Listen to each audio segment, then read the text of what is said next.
I cheated after 17 years of marriage. Currently, he won't talk to me unless the kids are in the room.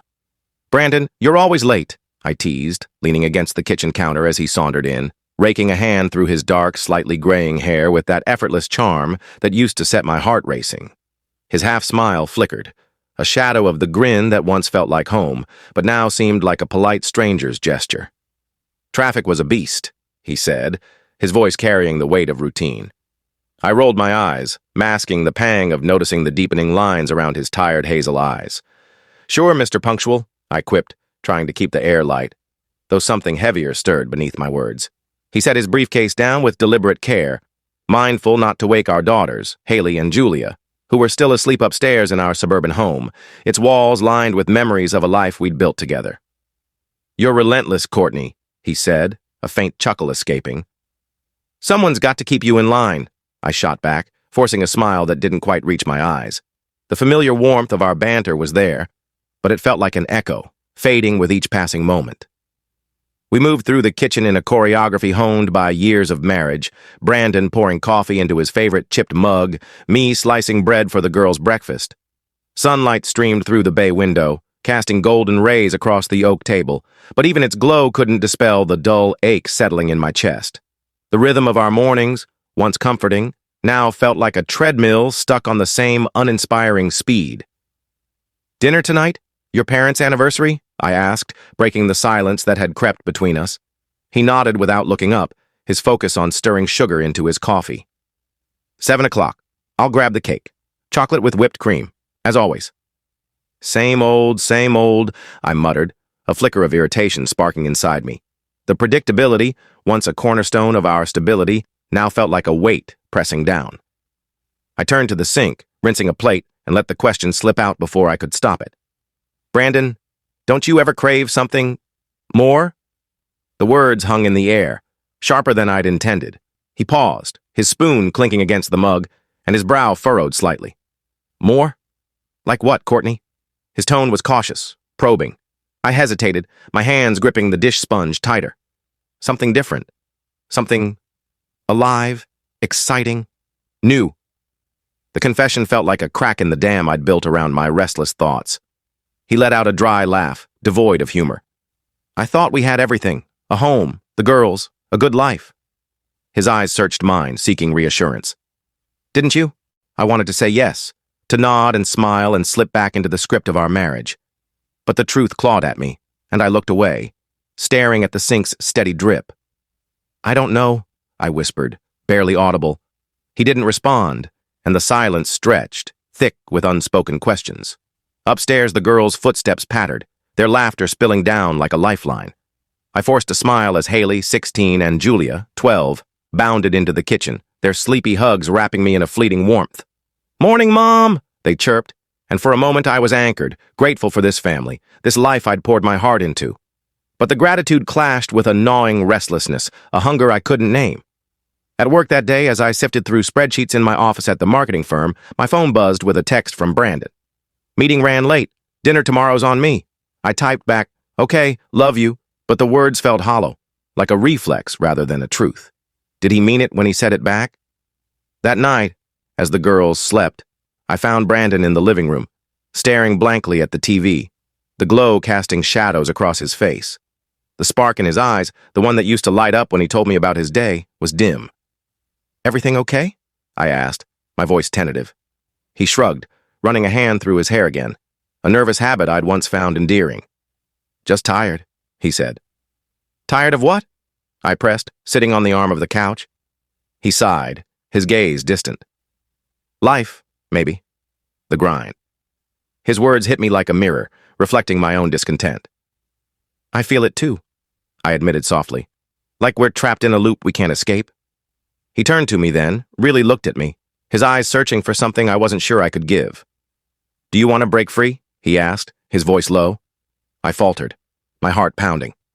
I don't know. Sometimes, I think I do.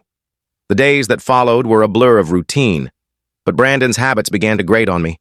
The way he cleared his throat before answering a question, the meticulous triple-checking of the door locks before bed. Why do you always do that? I asked one evening, watching him turn the deadbolt for the third time. He looked surprised, as if I'd noticed something he hadn't. "I just want to know we're safe," he said simply.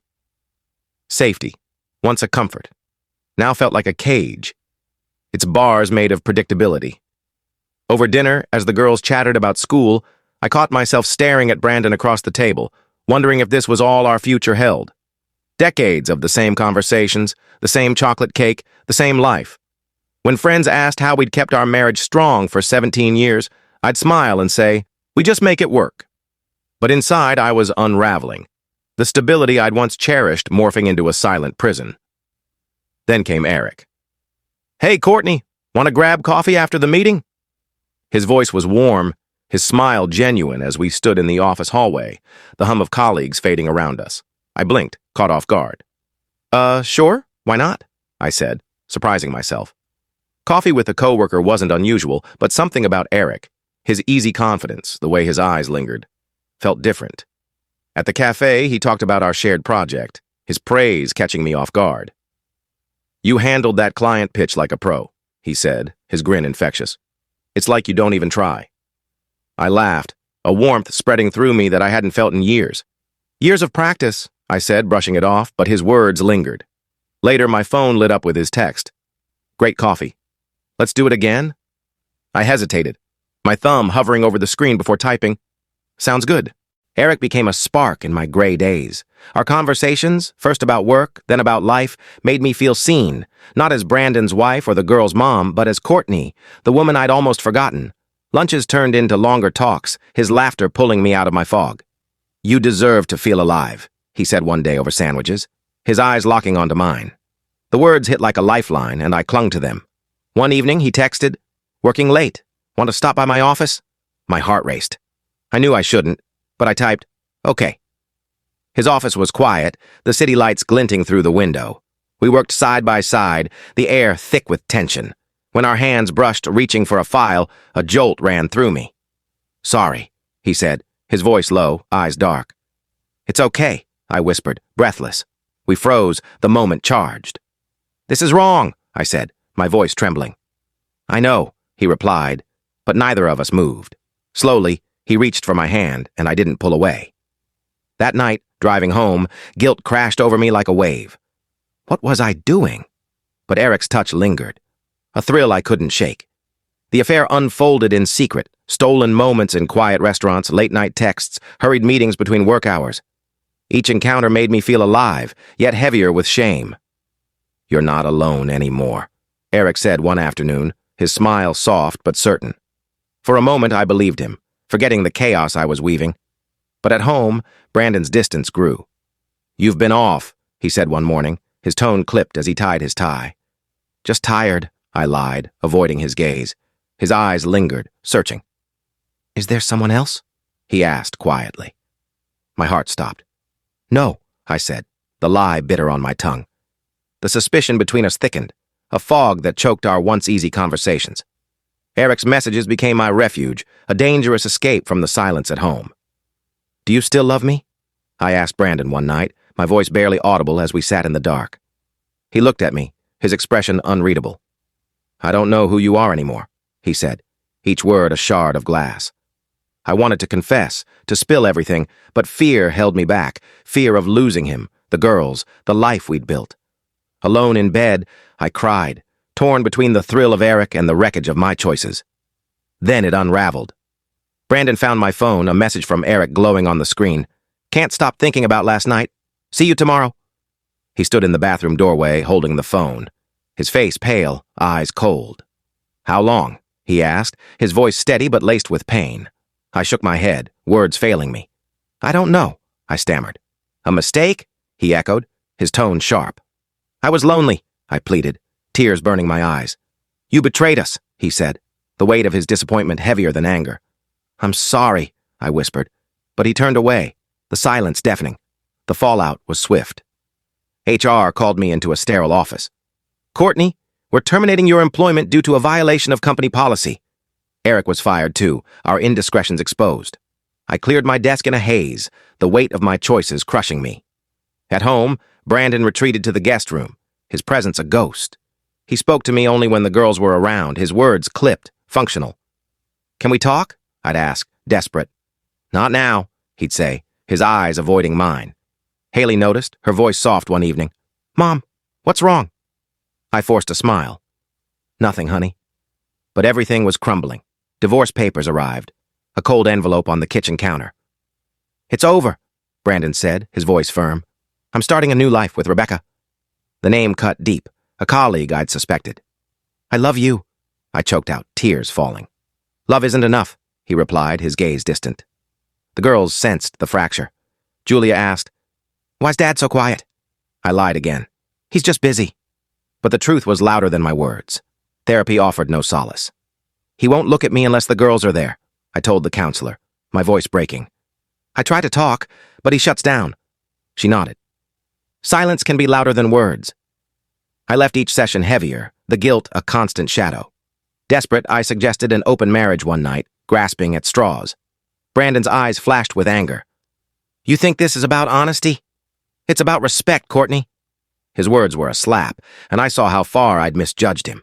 I saw him with Rebecca at Julia's tennis match, their laughter a knife in my chest. He was happy, lighter than I'd seen him in years. Meanwhile, I faded, a stranger in my own home. Haley called from college. Dad's new place is nice. He seems happy. My heart cracked, but I forced a smile. I'm glad, sweetie. Alone, I sifted through old photos, our wedding, the girls' first steps, memories now stained with regret. Brandon's rare calls were about logistics, the girls' schedules, never us. I clung to Eric's old messages, unable to delete them, though I knew they were ghosts of a mistake. Slowly, I faced the mirror of my actions. I broke us, I whispered one night, staring at my reflection. But a flicker of hope stirred. I could rebuild myself. Therapy sessions grew lighter, my confessions less raw. You're reclaiming you, the counselor said.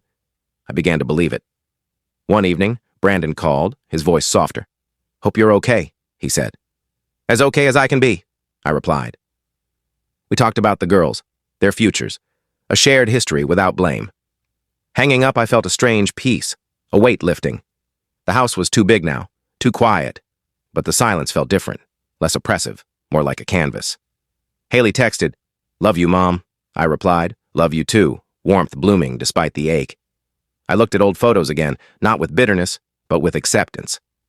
I lost us, I murmured, but I'll find me. The path ahead was uncertain, daunting, but it was mine.